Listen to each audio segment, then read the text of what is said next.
about capabilities, building all your hopes and dreams. Talk about possibilities. It ain't rocket surgery,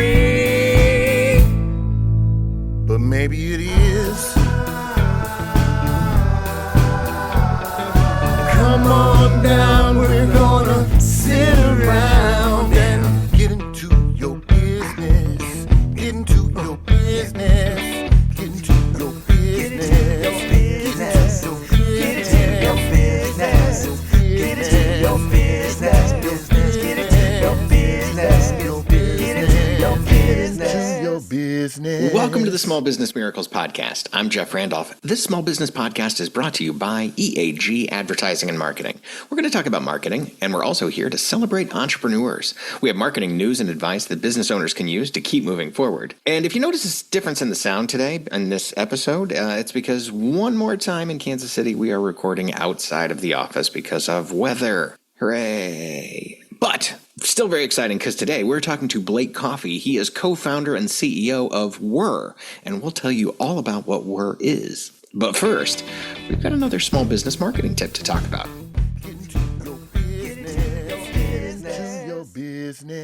In today's marketing tip, let's talk about why it's so challenging to get an RFP, a request for proposals, from a marketing agency that makes sense.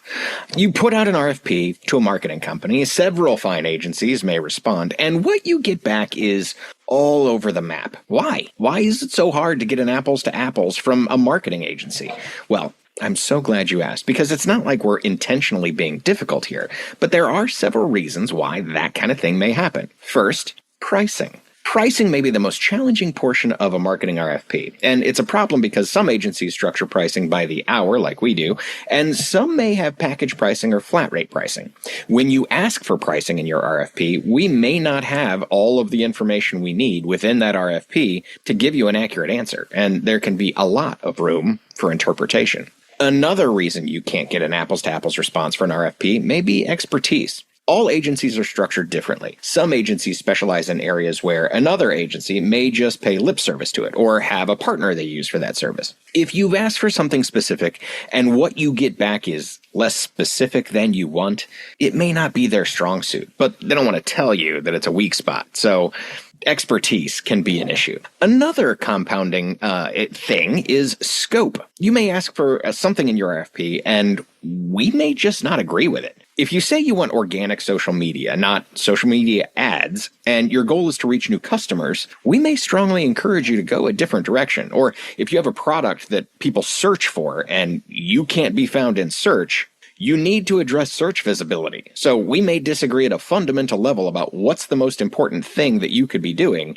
whether that's in your RFP or not. There are a lot of RFPs we just don't participate in, and often that's because it isn't a fit for our agency. But it can also be because the way a company structures their RFP is entirely too much. They want a full plan, even though building that plan is our work product, and you should be paying for that kind of investment and thought. Or we may sometimes look at an RFP and see that the way they've asked certain questions lets us know that they don't know what they don't know, and that's going to take the working relationship a little more time and make it a little more difficult from the start. So we may just take a pass on that. We could do an entire segment on how to build an RFP for a marketing agency, but for the purposes of this tip, I'd like to suggest that you just have a conversation with an agency instead of heading down that RFP route. Conversations can tell you a lot about the way an agency approaches a problem, and that will either be a fit for you or it won't be a fit, and you can move on to the next one. It also gives us a chance, from the agency perspective, to ask the prospect client a few questions of our own. And that's just as important if we're going to have a great working relationship. So let me try to wrap this one up. Before you hit send on that RFP, let's talk. And that's our marketing tip for today. And we're here on the featured interview section of our podcast, and I'm here with Blake Coffey. He is the co-founder and CEO of Whir. Blake, welcome to the show. Yeah, thanks for having me. Really excited to chat with you a little bit. Yeah, let's see what we get into because Whir is an app. I'm excited to find out all about it. What can you tell us about Whir? Yeah, so Whir is a platform more than just an app, is kind of how we like to describe it. So it's a community platform for local businesses to interact with their local customers and also customers that haven't discovered them yet. So it's a more of we enable businesses to interact with their communities in kind of a different way, one that benefits both customers and businesses by sharing deals, community events, and helping customers to explore new parts of their community that they haven't been to before. Yeah, and I know for that you've got to have both sides of that equation. You have to have the business side on board. So and let me back up for a second, because you, as a developer, as an entrepreneur, you said, "Hey, I'm diving into this thing, and yes, I have to build this entire platform, and then I have to go out and get businesses to join in, and then I have to go get customers for those businesses because that's the only way it works." It's an uphill battle. You've bitten off a ton of stuff. That's three different things. Looking back on it, I was so naive to the process. Thankfully, I had my co-founder. Right. He's a software developer by trade. He's an engineer. He's been doing it for a long time.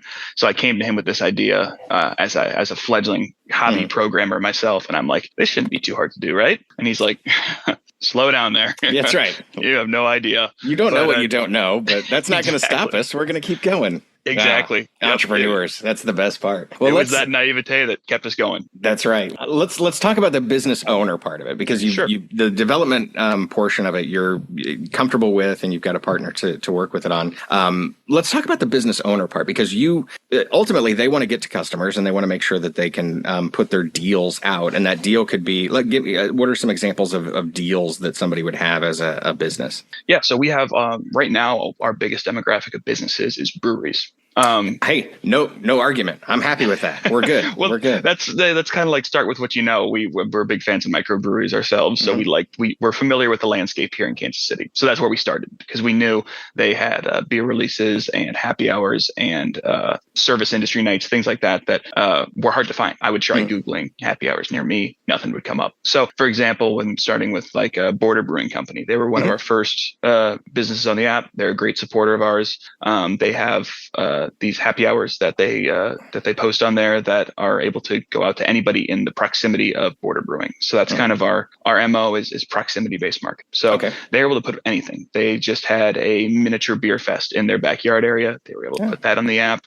So, and if you're just within the locale of kind of a radius that you set on the app, you're able to see it whether you know about it or not. Oh, but I can set my radius so that I can say, hey, this is how far I'm willing to go on whatever for whatever kind of deal. Correct. Yes. Excellent. All right. So for the business owner, you're going to deliver all of the customers and make them aware of these promotions that they have going on, these specials that they have, and new releases, anything else. That's kind of the beautiful thing about on the surface level, it's that for the businesses. But when they actually get into the system, what started as more of a consumer focused platform with a business aspect has turned into more of a business SaaS platform with a consumer focused aspect. So we have a really well built out, and we're continuing to develop it as well in the back, but a really well built out platform for deal management and planning and analytics. So they're able to pretty much plan out all of their, we focus mostly on in-person deals. Our mission is to drive foot traffic back to local businesses. Yeah. So it's a backlog of in-person deals that they can create, curate, and analyze. So they're able to, let's say they want to plan their Christmas deals out for 3 years in advance. They can set those up in the back end of our system, and then when the date comes when those turn on, they don't have to do anything. It's kind of a set it and forget it. So they can pre-plan everything ahead of time without worrying about having to scramble every weekend to do it. And at the same time, they're able to look at analytics as far as views, shares, and we're currently working on building out a process to convert either or to set up the conversion of eyeballs to feet in the door. So they're going to be able to see if a customer sees a deal and comes into the business, they will see that traction and that conversion and really show the value of what their deals are. That's one of the ultimate ROI pieces. And we use a couple of platforms that give us that kind of data where we can see, hey, someone saw this ad and then eventually made it into the store. And so we're driving foot traffic. And there's nothing like the ability to talk to a business owner and say, we brought X number of people into your door. They were on our app. They saw you there, and here you are. Not just the eyeballs where they're looking at it. That's spectacular. Any hurdles for the customer itself? Like, because now you've got to go out and recruit a bunch of customers to make sure that these businesses have eyeballs on them. Talk to me about what the customer gets and any process there of how easy it is or difficult. You probably force them to go through some kind of face recognition. No, probably not. I'm guessing it's an easy process for the customer. Yes, we try and make it as frictionless as possible. So the customer side, completely and will always be completely free of charge. Simple sign up, just like first name, last name, email, and password. Pretty simple stuff, just so we can customize your experience for you. Once you're logged in, you stay logged in. You don't have to re-sign in or Face ID in or anything like that. There will be no transactions really on their side of the app for the time being. So there's easy data security and that sort of thing is pretty much covered with the basic authorization for that there. But once they're in, they're able to. We have kind of three options. We have the homepage, which shows kind of a curated list of deals near them, which they need to start liking deals to populate that. We have an actual map system, so you can go over to swipe to the left, I guess it would be, and there is a map of the local area around you with points of deals. So you can tap on them, browse them. You get more of a visual picture of where these deals are in space around you. And then we have a discover page, which is really just a page where it has a list of most of the deals that are in your area, and you're able to filter and search and look for things more specifically in that way. So it's kind of what you're used to seeing in we liken it to like Spotify with a map feature a little bit, but it's, we want to get to the point where it's, we're recommending and curating, lists for and things to do for customers based on that. But right now, fairly bare bones, but super easy process to get in and just start exploring your community. Outstanding. And so a year in business, successful launch of the platform. I saw a post, you were kind of doing a little bit of a retrospective and said that success is all about redefining what it means at every step and making sure you have fun along the way. I want to have a little bit of a discussion about the fun part, because, we talked about what it took to get this thing off the ground. The programming is one side, and you've got expertise there. And then you've got, all of the businesses to approach, and then the customers to gain. There's fun in there, right? There's fun. There's the work hard, play hard thing. What does that work hard, play hard thing mean to you? Yeah. So to me personally, and I think to my co-founder as well, a lot of that fun part was that we were doing something. It was never like crunch time, I guess you could say. We never had a limited runway. We never had, we had deadlines we set for ourselves, but the whole process was, in essence, a massive learning experience. And we both really enjoyed that. We were building something, and neither of us had built anything like this before. My co-founder was really kind of testing his mettle on the logic side and the server side and all of that really nitty gritty development he likes to do. And for me, I was getting to kind of craft the user experience, craft the front end. This is more the development side I'm talking about, but that was a lot of the fun was every day kind of getting together and being like, it would be cool if we could add this. And then we'd go start building it. And then we'd be able to go and actually add that to the system. So that kind of feedback loop where it's just us two meshing ideas together and then actually like being able to bring it to life was just a really exhilarating experience. And then that, kind of continues on. And with anything, now we're at it for a little over almost a year and a half now, I guess, with it being already March, which is crazy. Yes.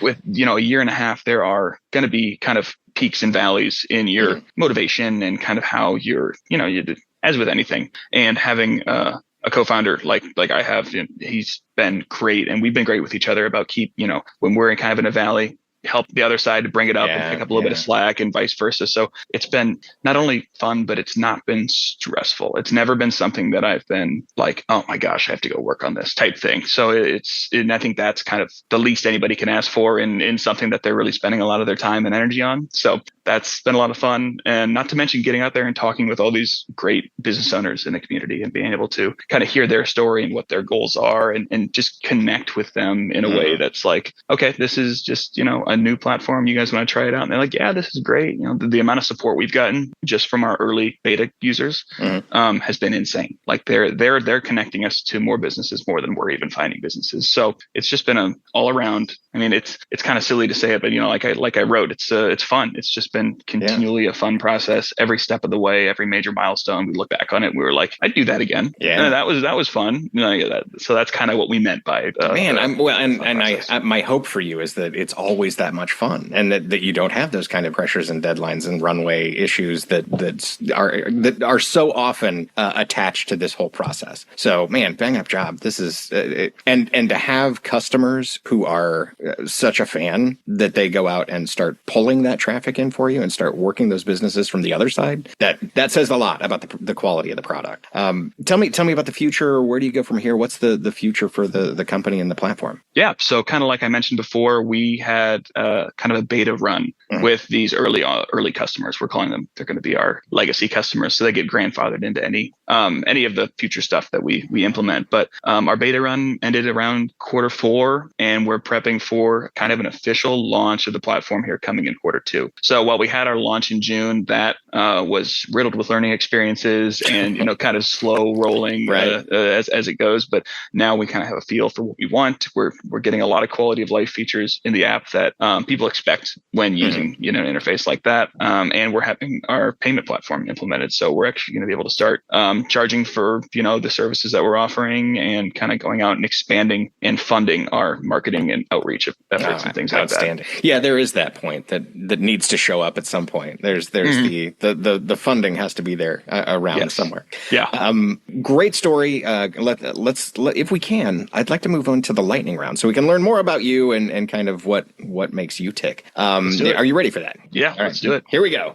Your LinkedIn profile lists you as a self-taught web developer. And after doing just a little bit more research, you used a combination of ChatGPT and YouTube to get where you need to go. As somebody who learned, you can learn how to change the headlight on a Subaru on YouTube. Yes.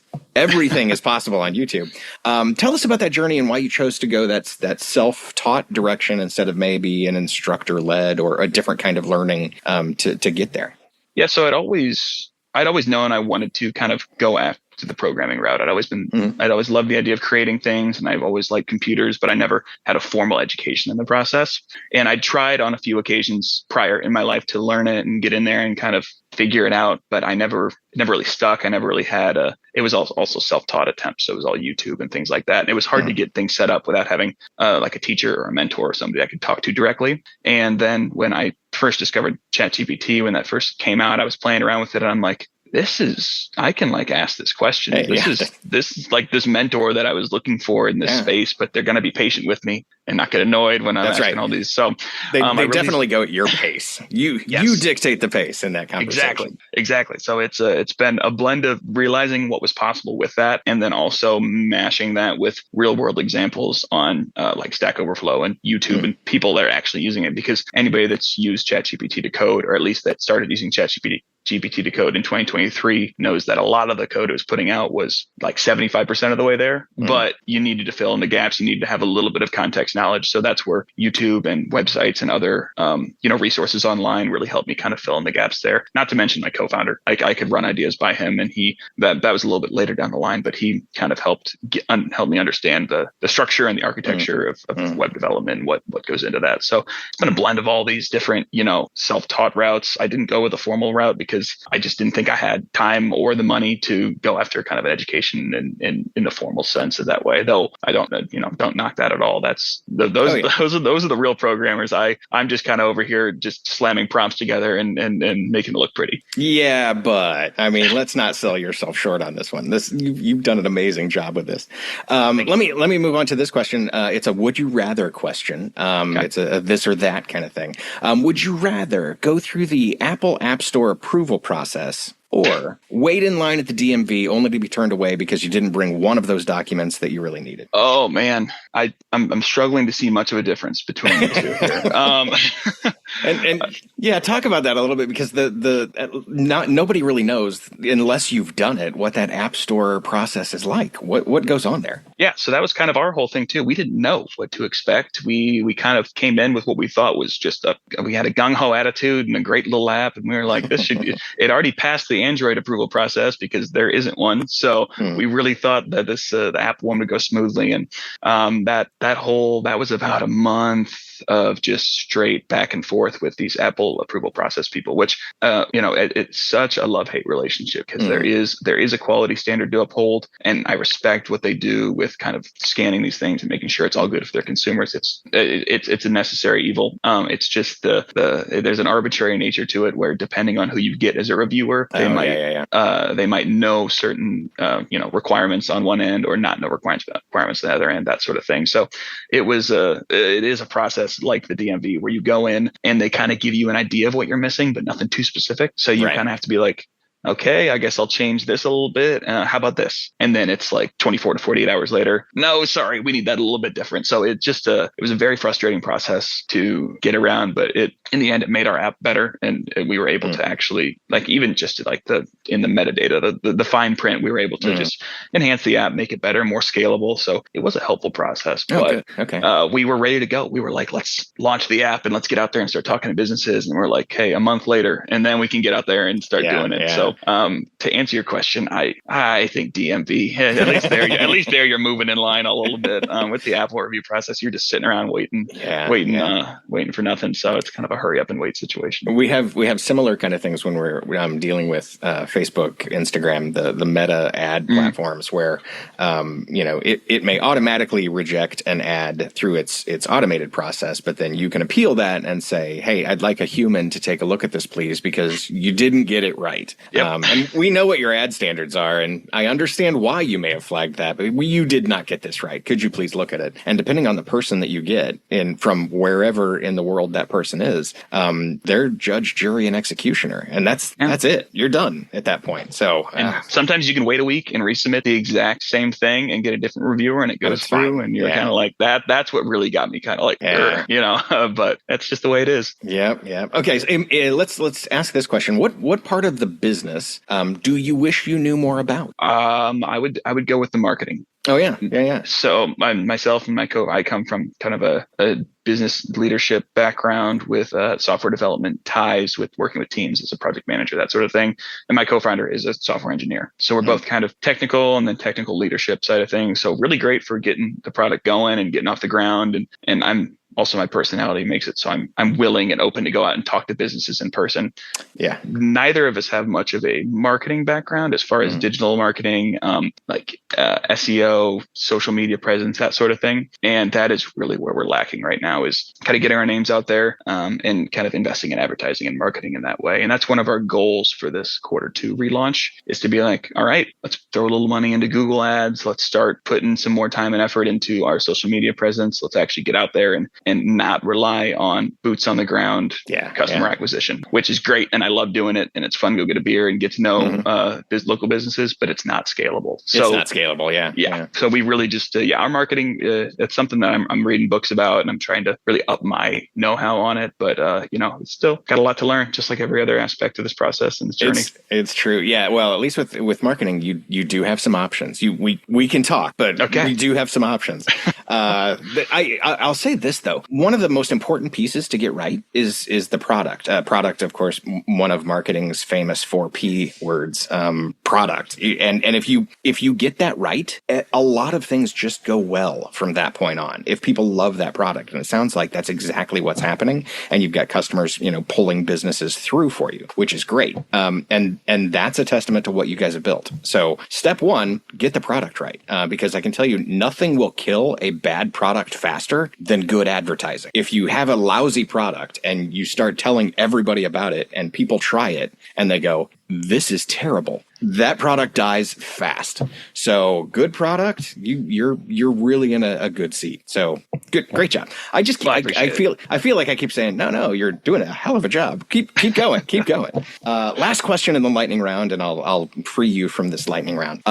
Imagine you are responsible for tourism for the state of Iowa. what would you say to get more people to visit Iowa? Oh man. And of course, I'm asking this question because you spend some time in Iowa. You've been around there for a bit. So Yeah, I have. It's that's an interesting one as far as tourism goes. I would say to get people into Iowa, man. If you just love really long gray winters and not having a whole lot to do but drinking, then that's probably a good spot to be. No, I'm just kidding. That's right. Iowa, and there is a market for that. There is Yeah. definitely a market for that. Iowa is a very pretty state, and I think one of the main things that tourism gets wrong with it is that Iowa is just a little bit eastern Nebraska, where I guess like western Iowa kind of is. But you get to northern and eastern Iowa, and you get the Mississippi, you get some really gorgeous landscape, and I do think as a whole it's a great place to raise a family, and it's quiet, which sucks when you're growing up in it. You want stuff to do, you want a professional sports team, but it's also just like a really stable environment, a lot of great people, great communities. I've lived in a few cities in Iowa, and I think not only that, but great college sports. I mean, it's if you're into sports, it's really really fun to go there and see that. And as for the Kansas City people, hopping up to Des Moines, that's barely a jump. That's like 3 hours. Des Moines is a growing little city. I kind of describe it as a miniature Kansas City because it's growing and expanding. It's nowhere near the size, but it's become a really quite the little happening scene up there. So I think definitely go check it out.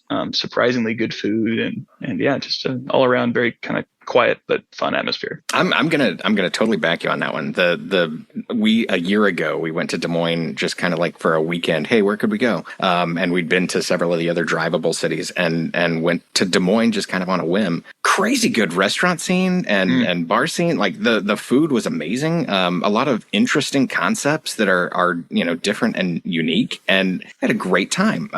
Had some and as a Kansas City person, had some great barbecue just outside of Des Moines. So like it's a highly recommend. We were out with some people not long ago and said, people were talking about, where they wanted to visit. And I said, hey, I hope you don't judge on this one, but we had a great time in Des Moines, and, people's minds explode. But the people at the table were like, I know, we went the same. Crazy. Keep doing what you're doing, Des Moines. I'll take you out of the lightning round with that. Blake Coffey, co-founder and CEO of Whir. Where can people find you? Where do they go if they need more information? How do they download the app? Tell people where they can get more. Yeah. So Whir, that's WHIR. You can go to getwhir.com, GETWHIR. That's a kind of our landing page. That's where some of our information is about our platform. But we're also on the App Store, as we went over a little bit. That's there. right. Yep. Painfully. You should pay attention to this on the App Store. It took a lot. Exactly. We're on the App Store and the Google Play Store. Just searching Whir, WHIR gets you there for both. And you can find me on LinkedIn. So just look up Blake Coffey. It might be Blake Coffey PMP for my certifications. But if you look up Blake Coffey, give me a follow. I'd love to connect and chat a little bit more. And just reach out if you have anything you want to talk about. All right. This is a highly recommend.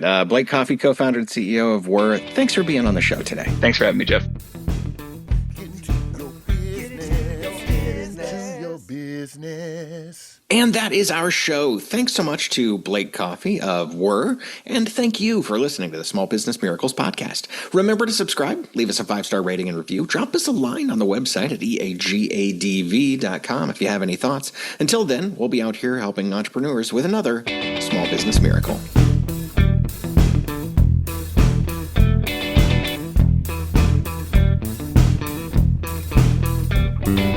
Talk about strategies. Talk about capabilities. Building all your hopes and dreams. Talk about possibilities. It ain't rocket surgery,